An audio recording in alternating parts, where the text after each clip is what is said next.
Good evening, all. We have the representative of Georgia from the American Song Contest. This is Stella Cole. Hello, Stella. Hi, thanks for having me on. I'm so excited. Um, Stella, I think that you are already one of the viral singers on the social media platforms and stuff like that. Why did you decide to participate in the American Song Contest? Well, I mean, I've had people ask me in the past, like, oh, like, why don't you do American Idol or The Voice or something? And it's just, those shows are super cool, but they're only showcasing singers' voices. Mm-hmm. But the cool thing about American Song Contest is this is the first American contest where they're showcasing artists and their original music. Mm-hmm. And I've also been a really big fan of Eurovision for years. And ABBA is like one of my big influences growing up and stuff. So when I was kind of reading about American Song Contest and found out that it was run by the same people and completely inspired by Eurovision, I was like, yo, I have to do this. Like, of course. Where are you right now? In California or in Atlanta? I'm actually in California right now. Mm-hmm. I'm obviously from Georgia and like was raised there, but I live in California just because my people are out here. But yeah. And can you tell us some things about your song, the title, and how you were inspired to submit the specific song? Yeah, absolutely. So the song is called DIY, Do It Yourself. And it's a breakup song, but also super empowering. And it's kind of inspired just from a relationship I had where I felt like I was pretty much just like not only my boyfriend's girlfriend, but I was his mom. And I was like doing everything for him and just like constantly kind of like a caregiver. And I was like, yo, I'm so done with doing this and getting nothing in return. So that is where the whole do it yourself thing kind of was inspired from. From what I see from your resume, you want to sing about the female empowerment, right? Yes, I love female empowerment. That is like one of the main things for me. And I just feel like women, it's like we've all been through it with, shitty relationships at some point. If it's a boyfriend or a girlfriend or a family member or something, it's like we've all been through something that we hopefully come out stronger on the other end. So, Do yeah. you feel that in the past 10 years anything has changed regarding the women's position in the U.S.? I mean, I feel like we're just getting stronger and stronger every year. And I feel like the more we talk about women empowerment, the more it is just like brought to light and people are more educated about it. Yeah, I think that we've made so much progress, especially in the last decade, and we still have so much work to go. But I'm also very proud to be part of this generation and that evolution of progress for sure. Can you give us a little a cappella of your song? Yeah, I like just woke up, so I'm a little like rough, but Don't worry, let's we see. can't slap that. Don't worry. Again, no. Here we go. Here we go. I'll sing it for you. Uh, I've been doing wife shit, and you ain't even put a ring on it. Nope. At first I didn't mind it until you took advantage and took me for granted. You said you didn't need me. Careful with your wishes, cause I'll be fucking with your head like it's rent free. Go crowd up one of your side bitches. You can curse my name and say, look at this mess you made. But I think we all know that you're the one who's misbehaved. Say you can live without me. Oh my God, that's such a shame. If you're a grown ass man like you say you are, get a job, get a car, and get your shit together like DIY. Do it yourself. DIY. You don't need my help. DIY. Don't you get off my back and fuck yourself. DIY. Whatever. Oh my God, I love this up and down of your voice. Wow, wow. Thank you. How was the selection process? Did the NBC decided the song, or did you submit only one song? They well, so I feel like my situation was really, really interesting because I actually got voted off. Like I had someone reach out to me and was like, we would love to have Stella audition for this. And so we were like, hell yeah. And so I auditioned, did everything, and everything was kind of pointing to that I was gonna be the Georgia representative. And then all of a sudden I got a call in the middle of December saying I got cut, and there was like no reason for it, like whatever. So I was like, okay, weird. Um, so I had like kind of had forgotten about it a little bit. And then all of a sudden in January, I got a call again. And I had originally auditioned with another song that I had written a while ago. But then in January, I got a call and they said that whoever they had picked for Georgia ended up falling through.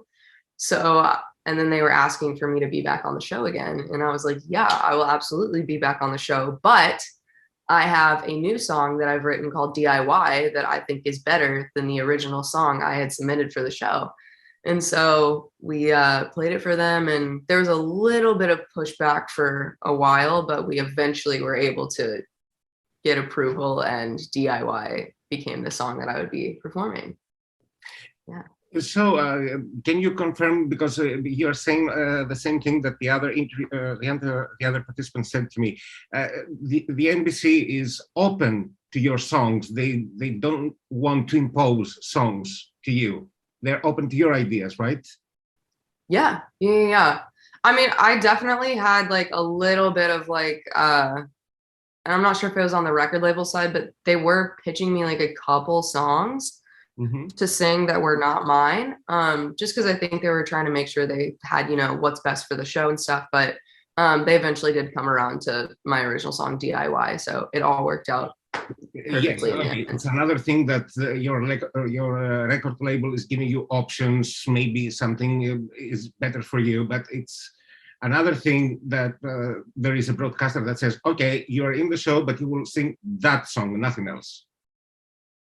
Yeah, no, they did not do that at all. They have been really great about just like giving artists their voice. Because the whole point of the show is to showcase, you know, artistry and individuality. So I think it's really important and special that they mean that. Like they want you to have like a unique, special performance. So, yeah.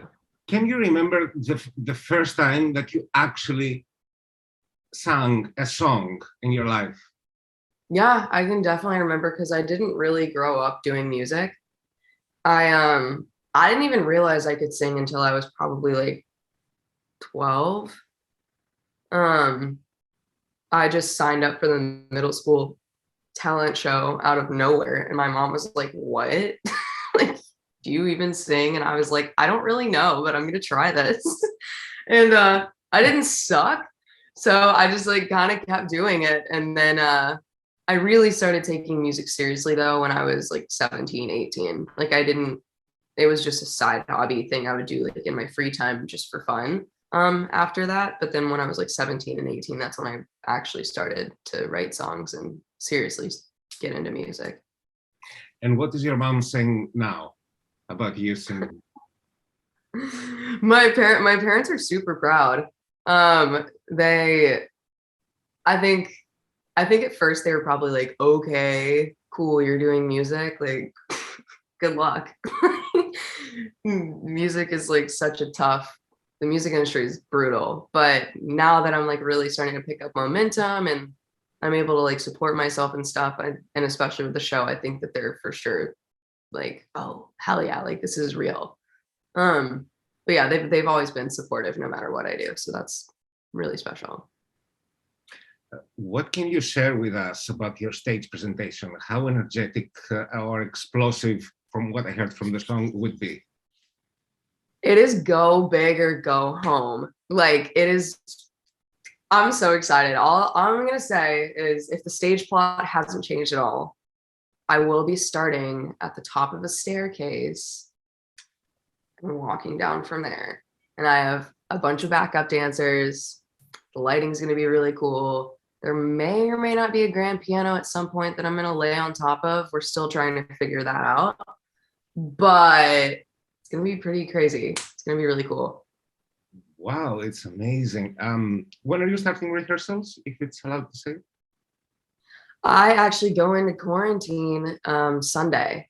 So this whole next week, I will be rehearsing and meeting with everyone, getting my styling and fitting stuff.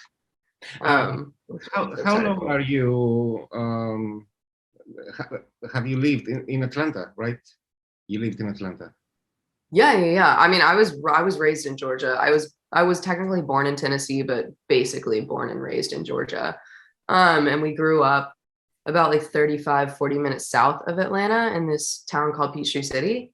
Um, but yeah, I mean, I grew up there and lived there until I was 18 and then left for college, which I ended up dropping out of college after a year and then moved to LA. But I was in Atlanta till I was about 18. Yeah.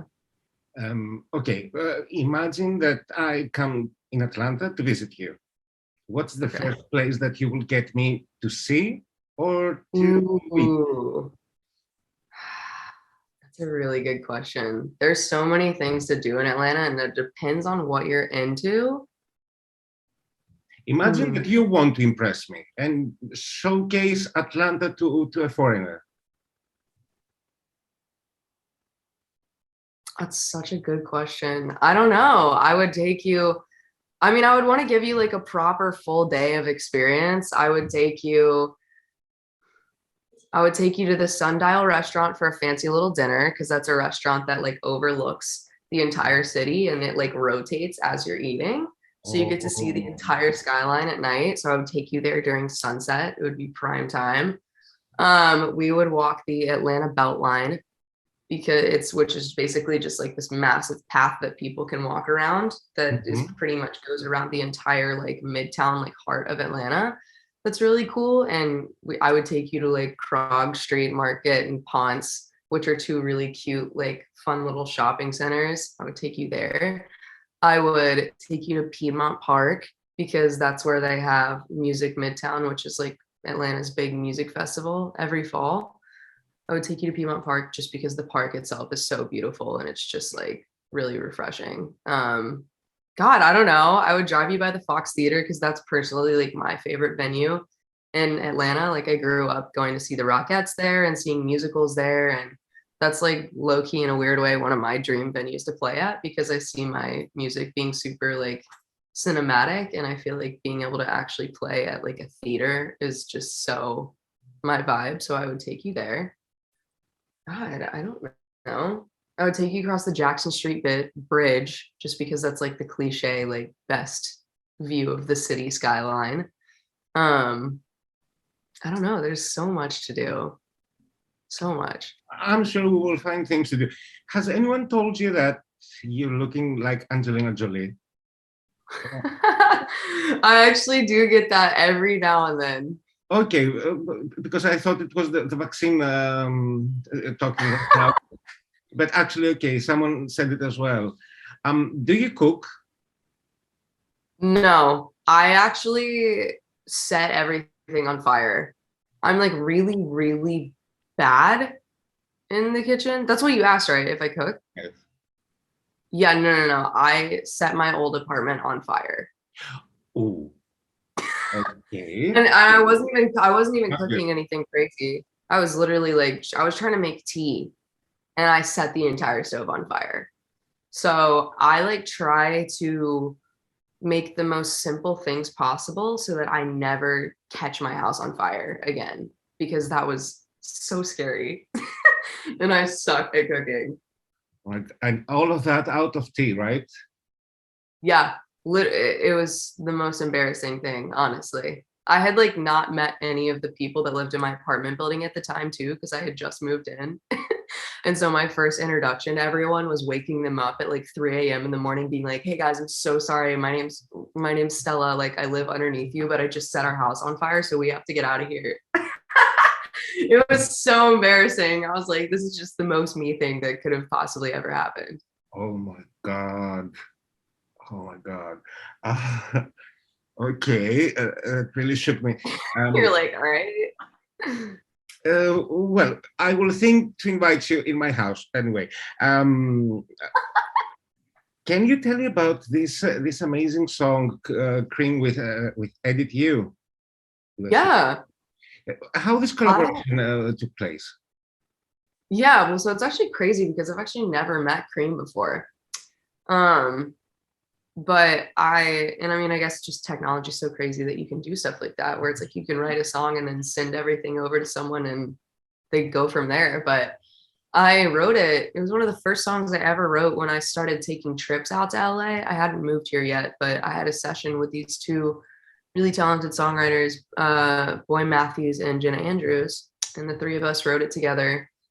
And then we were pitching it for DJs because it's not a song that I wrote for me. I wanted to be able to sing on it, but I wanted a DJ feature.